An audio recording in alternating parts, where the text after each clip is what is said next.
আসসালামু আলাইকুম। প্রশ্নে বলছে যে রাসেল একজন গরিব ব্যবসায়ী। তিনি একটি ঘড়ি ৬২৫ টাকায় বিক্রি করায় 10% ক্ষতি হলো। এখন ক নম্বরে বলছে ঘড়িটি বিক্রিতে কত টাকা ক্ষতি হলো।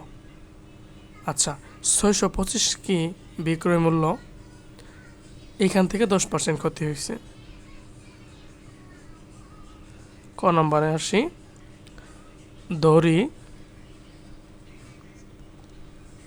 ঘড়িটির ক্রয় মূল্য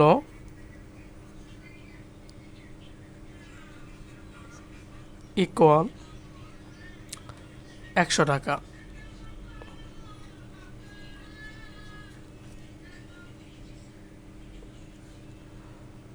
তাহলে 10% ক্ষতিতে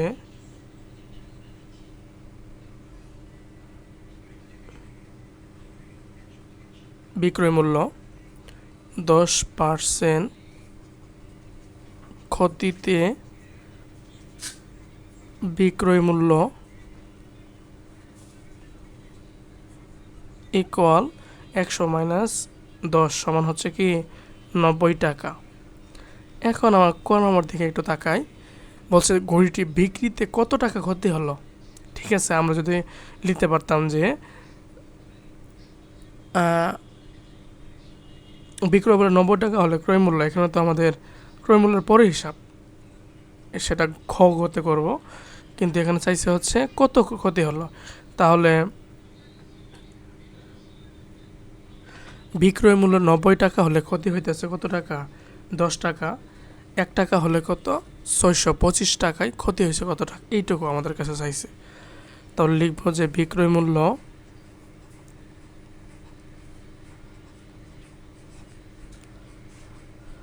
৯০ টাকা হলে ক্ষতি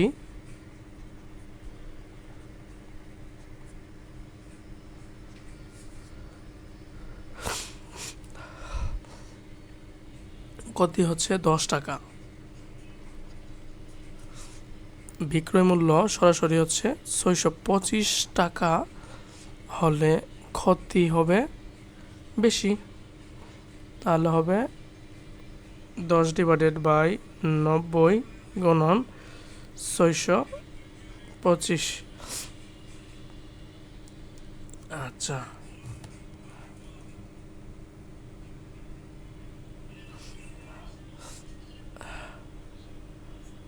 এক নয়, মানে সর্বশেষ থাকতেছে হইতেছে ৬২৫/৯। এখন ভাগ করি, ভাগ করলে আমাদের আসবে হলো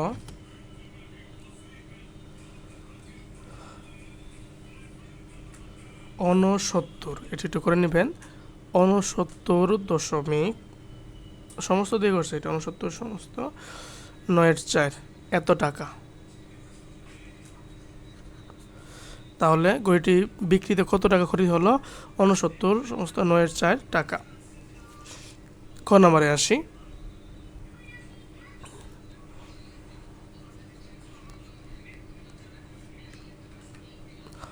বলছে যে ঘড়িটির ক্রয় মূল্য কত। ঠিক আছে, এইবার আসি আমাদের সহজ লক্ষ্যে। তাহলে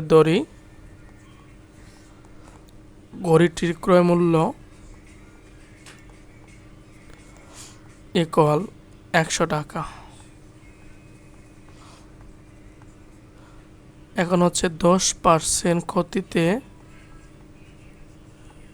বিক্রয় মূল্য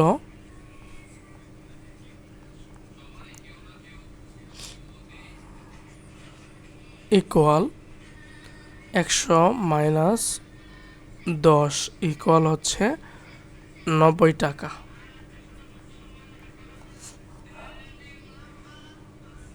বিক্রয় মূল্য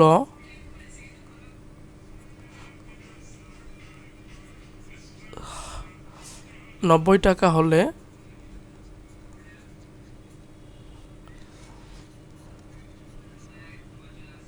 ক্রয় মূল্য ১০০ টাকা।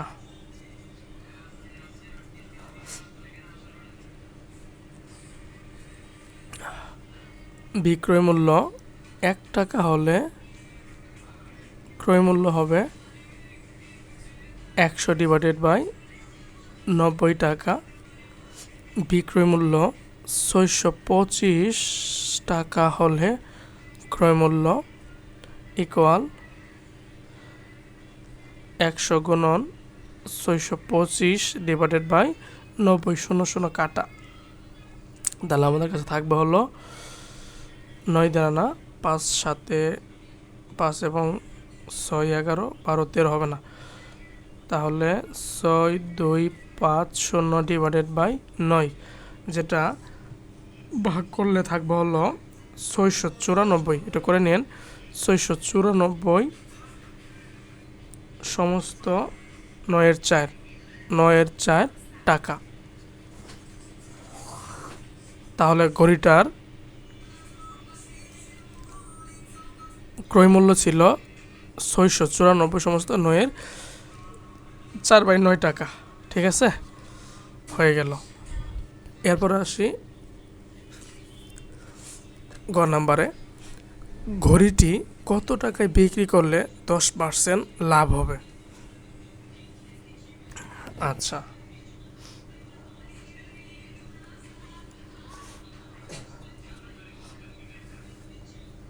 গ নাম্বার,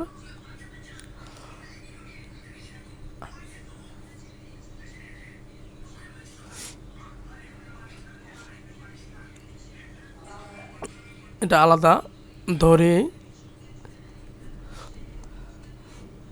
ক্রয় মূল্য 100 টাকা,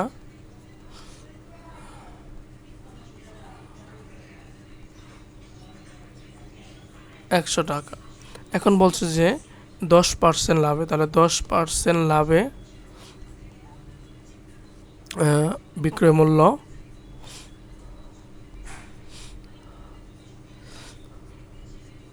ইকুয়াল 100 + 10 সমান হচ্ছে 110 টাকা।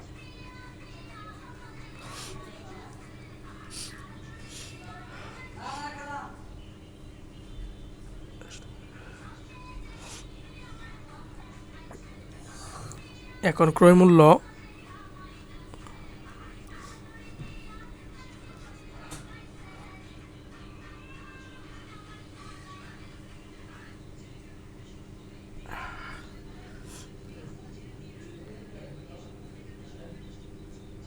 ক্রয় মূল্য 100 টাকা হলে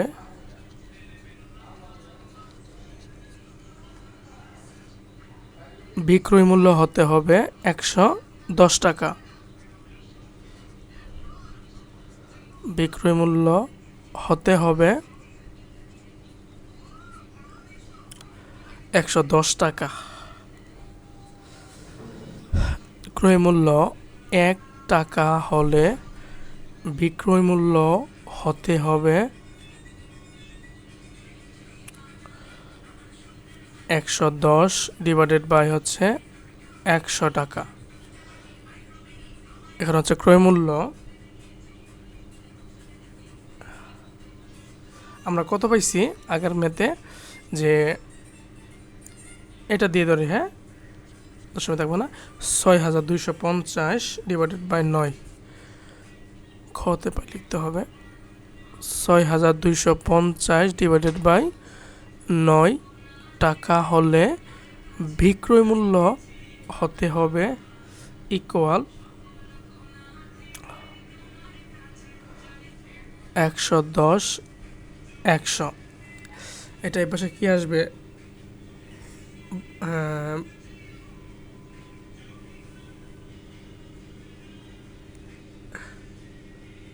হ্যাঁ গুণাকারে আসবে, ঠিক আছে।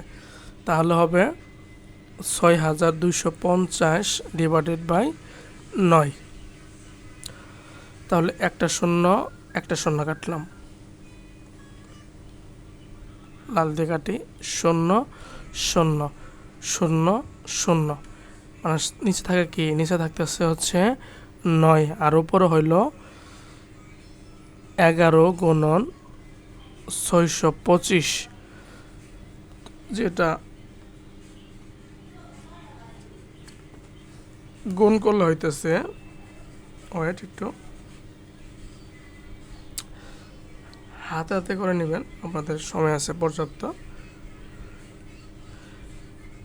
6,875, 6,875 ডিভাইডেড বাই 9, যেটা হলো 763.88, 763.88 টাকায় বিক্রি করতে হবে। আর আগের ক্রয়মূল্য কী ছিল? 694.8 এরকমই নামবে, এত টাকা ছিল। তাহলে এখন বিক্রি করতে হবে 763 টাকায়, ঠিক আছে? ঘড়িটি কত টাকায় বিক্রি করলে 10%? তাহলে 763.8 টাকায় বিক্রি করলে 10% লাভ হবে। তাহলে এই পর্যন্ত থাকুক। Thank you everyone.